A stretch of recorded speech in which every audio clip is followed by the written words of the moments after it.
you adapt and then you try again. Or if you get lucky, well, not lucky, you work on it, you do try, succeed, and improve and try again. There's not 100% guarantee to any advertising that you do, but when you track, you can tell what is working and what is not. And remember that every time that a bride sees your advertising, whether it be a direct mail piece or an email blast that you're sending out, or they attend a bridal show and you have a booth there, that is a moment that you are getting a chance to stand in front of them and tell them your message. So make sure that message is clear, there's urgency, and that they are easily able to contact you. Now, as wedding professionals and as business owners, we need to know the difference between an expense and an investment. Now, a new office chair is not going to bring in a bride, okay? Doesn't matter what your office chair looks like, she could care less. What does bring in brides is your advertising. So you need to make sure that you have a clear message across it and that you are still advertising.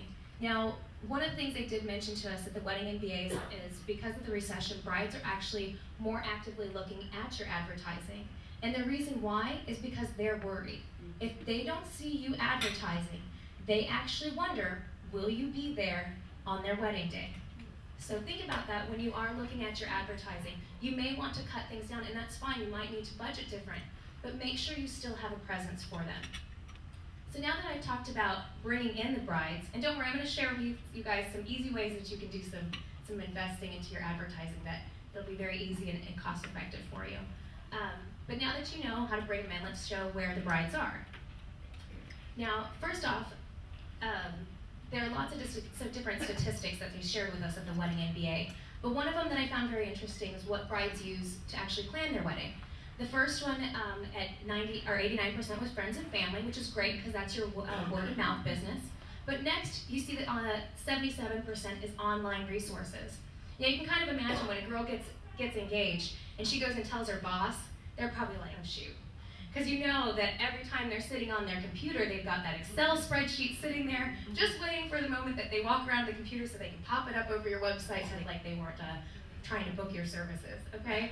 So your brides are online. So how do you reach them? How many people here are on Facebook? How many people have a fan page? You guys should have a fan page. It's free. Okay, it's free. It takes 30 minutes to set up. You can post photos, videos, comments, events, and it's very simple to actually create the page. You can just actually use Google and type in create fan page, and it's one of the first ones that pops up there. This form will walk you through it. It's 4 steps. Very, very easy. Now, while you're on Facebook, remember one thing. You are still a store. This is your storefront, okay? You're not their friend. They are your fan. So I don't want you sending stuff to them every day because that's a great way for them to unfriend you or unfan you. What you need to do is make sure that you are putting relevant posts up and that you are thinking about the things that they are thinking about. Make some of your posts not about you even, because that way she doesn't feel like she's being sold 24/7. She's listening to the message that you're giving her because you have relevant information and she doesn't feel like you're constantly selling her.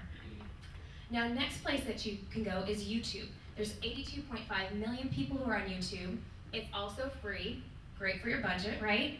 And it's also owned by Google. And that means that anything that you post as far as videos on YouTube is actually indexed by them. So if you type up Wendy's Bridal Show, you'll actually see the video that we did that also was posted on YouTube. So it's embedded into the website. It's also put onto YouTube. So that way they're able to pop up in more areas. Now you might say, well, you know, I'm in invitations or a caterer, I'm not a videographer, I don't have a video of anything. Well, this is the best investment you will make this year. It says $80 to $200 flip camera. There's tons of different kinds of models and knockoffs of it, and this little guy is amazing. You've got written testimonials, right? You probably have them on your website. Imagine a video testimonial, okay? We have Bud Walters here today, and say that he's got a bride and groom, and he's teaching them the tango for their first dance. And he's like, oh, that'll take forever. So they're on lesson number 10. They finally got the tango down, and as they get done in the last dip, and they've got tears in their eyes, and they're so excited to share that dance with all their family and friends, wouldn't that be the perfect time for Bud to ask for a video testimonial? When they are so excited, when you have actually the moment that they are the happiest with your services. So Bud can go up and ask them, and one of the things that I always ask, I guess I've actually learned from videographers, is to set the scene as well. So he's not going to just cram them in the corner in the side of his studio and not have any music on the background. No, he's going to take them to an area where on the background is his whole studio. And he's going to hit play on that tango music again, so that it's playing in the background as he asks them the questions for their video testimonial. Video testimonials should be short and sweet. They should be 30 to 45 seconds at the most, and you should ask 3 to 4 questions. And the first one should be a disarming question. And you might say why, but think about when somebody asks to videotape you. The first thing you're thinking about is, oh my gosh, what am I wearing? And I need to put on lipstick, unless you're a guy. Then you're like, oh, my hair. So like, you've got to make sure that you disarm them first. Ask them how they heard about you. Ask them why they picked the tango as their first song. Ask them a question they know the answer to. So that way, they're not thinking about the answer, they already know it. Now, what do you do once they leave? Well, you race over to your computer, and you can see on the screen there, I point to my screen like you guys can see it. You can see on the screen there, the reason they call it a flip is because a USB actually pops out of the side of the camera. You put that into your computer, you upload it straight to YouTube, Facebook, or even embed it into your website. That way, when people go on there, they can see your video testimonials right away. And that's a very, very powerful tool for you. Now, last one I have for you guys is Flickr.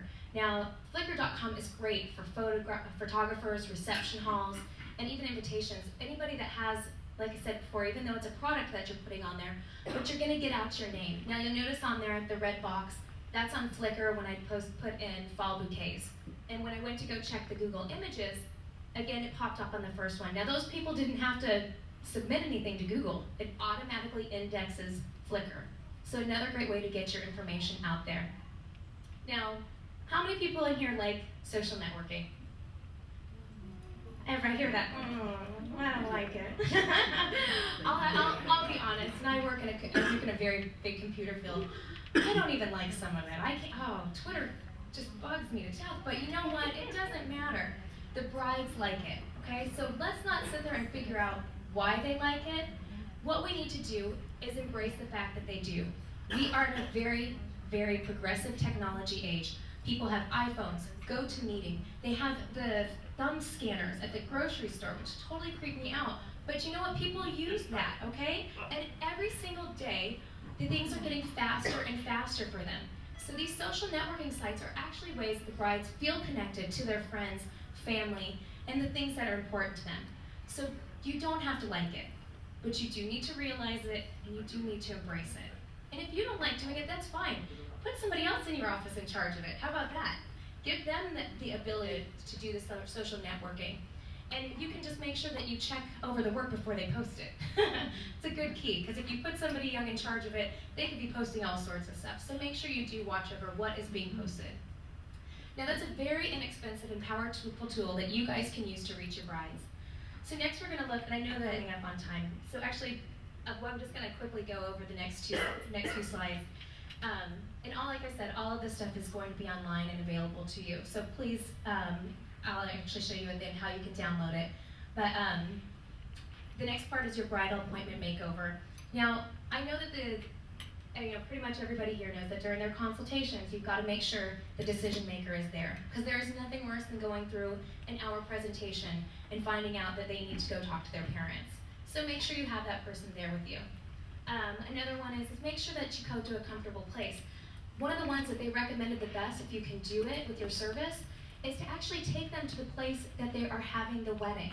I mean, what better way to help her picture the day than to actually take her where she is? And I picked a picture, next slide. Pick a picture of a bride at her reception site, because what is happening when she sees those pictures and you're actually standing there in this area with her is she's taking out her mental eraser and taking off that bride's face and putting her face in there. So give her those opportunities to imagine her day. Give her the chance to imagine what it would be like to be in that girl's shoes and to dream about that, because that's what's going to get her to say yes. Now, also the last one on there is to make